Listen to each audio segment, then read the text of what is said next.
Blue locket. 2 सालों के lockdown के बाद रिया वापस अपनी जॉब के चलते गुड़गांव में रहने आई थी। इतने समय तक वर्क फ्रॉम होम करने के बाद रिया का मन अब दोबारा ऑफिस जाने का बिल्कुल भी नहीं था, पर उसे बहुत ही कम रेंट में गुड़गांव का एक स्पेशियस अपार्टमेंट मिल रहा था। इसलिए उसने सोचा कि क्यों ना वो फिर से ऑफिस जाना ट्राई करे। मूव इन करने के बाद जब रिया अपनी बिल्डिंग में पहुंची तो उसे एक बात बहुत अजीब लगी। रिया के फ्लोर के सभी फ्लैट्स खाली थे। रिया ने जब लैंडलॉर्ड से इसका कारण पूछा तो लैंडलॉर्ड ने उसे बताया कि क्योंकि लॉकडाउन खुले हुए थोड़ा ही टाइम हुआ है, इसलिए अभी भी ज्यादातर लोग अपने घरों में ही हैं। लैंडलॉर्ड ने कहा कि कुछ दिनों में ये सब फ्लैट भर जाएंगे। लैंडलॉर्ड के कहने के बावजूद बिल्डिंग के पूरे फ्लोर पर अकेले रहने से रिया थोड़ा घबरा रही थी, पर वो एडवांस रेंट भी पे कर चुकी थी। इसलिए उसने इस बात को इग्नोर करते हुए अपना सामान अनपैक करना शुरू कर दिया। रिया का घर ऑलरेडी फर्निश्ड था और ऑफिस खुलने में अभी 2 दिन और थे, इसलिए रिया ने घर को थोड़ा रीडेकोरेट करने का सोचा। रीडेकोरेशन करते हुए रिया ने पहले से रखी एक अलमीरा को खिसकाया तो उसे वहां एक नीले रंग का लॉकेट पड़ा मिला। रिया को वो लॉकेट काफी पसंद आया और उसने तुरंत ही वो लॉकेट पहन लिया और अपने काम पर लग गई। कुछ ही देर में रोज की तरह रिया की मम्मी को उसका कॉल आया और बात करते हुए ही अचानक से रिया को अपनी मॉम की वॉइस में डिस्टरबेंस आने लगी। कुछ ही सेकंड्स में उसे फोन पर किसी अजीब भाषा में किसी के बड़बड़ाने की आवाज आने लगी। ऐसा लग रहा था कि जैसे कोई मंत्र उच्चारण कर रहा हो। इससे पहले रिया कुछ समझ पाती, फोन में से एक तीखी कान सुन कर देने वाली आवाज आने लगी। रिया ने फटाफट से फोन काट दिया। उस आवाज से रिया का सर चकरा गया था। रिया ने अपनी मॉम को टेक्स्ट डालकर उनसे बाद में बात करने को कह दिया। रिया के सर में अचानक से दर्द होने लगा था, तो रिया ने थोड़ा रिलैक्स करने के लिए अपने लिए कॉफी बनाई और अपने लैपटॉप पर मूवीज ब्राउज करने लगी। रिया को समझ ही नहीं आ रहा था कि वो कौन सी मूवी देखे।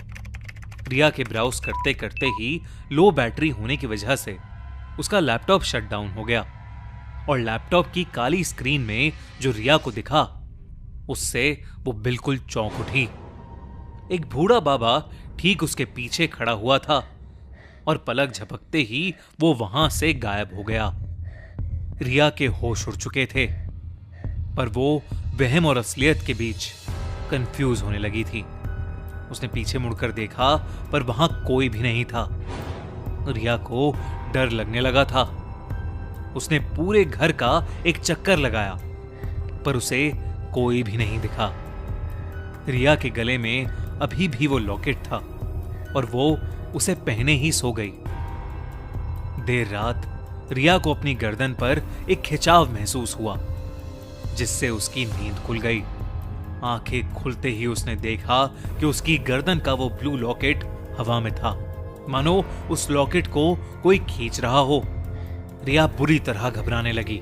उसने हिम्मत करके जैसे ही उस लॉकेट को हाथ लगाया, वो लॉकेट वापस नीचे हो गया। दोस्तों, आप और मैं अक्सर इंटरेस्टिंग और दिल दहला देने वाली हॉरर स्टोरीज की तलाश में रहते हैं। रिसेंटली मैंने एक नया हॉरर पॉडकास्ट डिस्कवर किया है, द इंडियन पैरानॉर्मल पॉडकास्ट, जो कि 8 ऐप पर अवेलेबल है। इस पॉडकास्ट के 100 एपिसोड से भी ज्यादा आ चुके हैं और ऑलरेडी कई लाखों लोग इसे सुनते हैं। इस पॉडकास्ट को कई दिनों से मैं भी सुन रहा हूँ। इसका हर एक एपिसोड काफी यूनिक है और आपको काफी पसंद आएगा। इनफैक्ट 8 ऐप पर ऐसे और भी कई इंटरेस्टिंग शोज हैं जिन्हें आप चेकआउट कर सकते हैं। एक अच्छे इमर्सिव ऑडियो एक्सपीरियंस के साथ साथ 8 ऐप बिल्कुल फ्री है। कोई भी हिडन चार्जेस नहीं है और ना ही कोई एड्स हैं। तो इस वीडियो को देखने के बाद 8 ऐप पर जल्दी से जाओ और चेकआउट करो the Indian paranormal podcast. Link description और पिन कमेंट में। अब रिया बिस्तर पर उठकर बैठ गई थी। उसने बेड के पास रखे जग से एक पानी का गिलास भरा और पानी पीने लगी। लेकिन तभी उसकी नजर ग्लास में पड़े पानी में तैरते हुए एक मांस के टुकड़े पर गई। ये देखते ही रिया के हाथ से वो ग्लास जमीन पर छूट गया। रिया को लगा कि ये सब उस लॉकेट की वजह से हो रहा है, तो उसने अपने गले से उस लॉकेट को उतारकर जोर से जमीन पर फेंक दिया और वो चूर चूर हो गया। उस लॉकेट के टूटते ही रिया के कमरे की लाइट्स अचानक से फ्लिकर करने लगीं। उसके कमरे की खिड़कियां और दरवाजे जोर जोर से बजने लगे। रिया का दिल अब बहुत जोरों से धड़कने लगा था।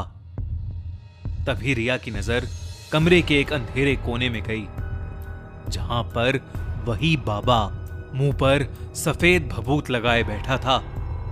उसकी आंखें बिल्कुल सफेद पड़ी थीं और वो जोर जोर से कोई मंत्र जप रहा था। ये सब देखकर रिया के पैरों तले जमीन खिसक गई। वो चीखने लगी, पर उसके चीखने पर उस बाबा ने और जोरों से मंत्र जपना शुरू कर दिया।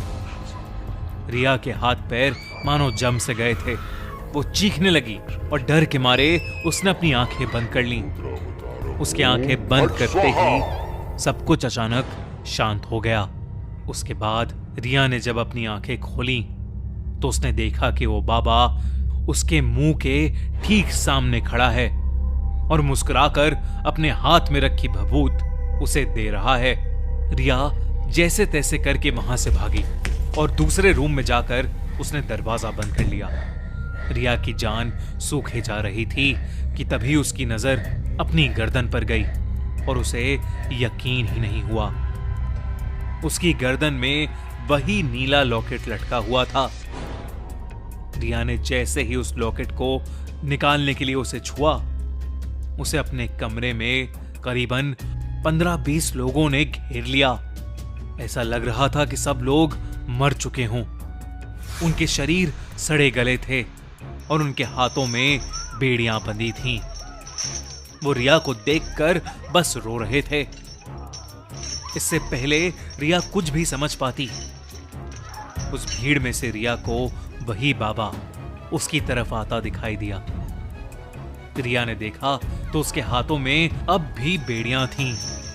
वो चीखने चिल्लाने लगी, पर उसकी आवाज को कोई सुन नहीं पा रहा था। वो बाबा रिया के पास आया और उसके माथे पर उसने वो भभूत रगड़ दी। 3 दिन के बाद उसी अपार्टमेंट में रिया की लाश मिली। उसके गले में वही ब्लू लॉकेट था और उसके आसपास भभूत गिरी हुई थी।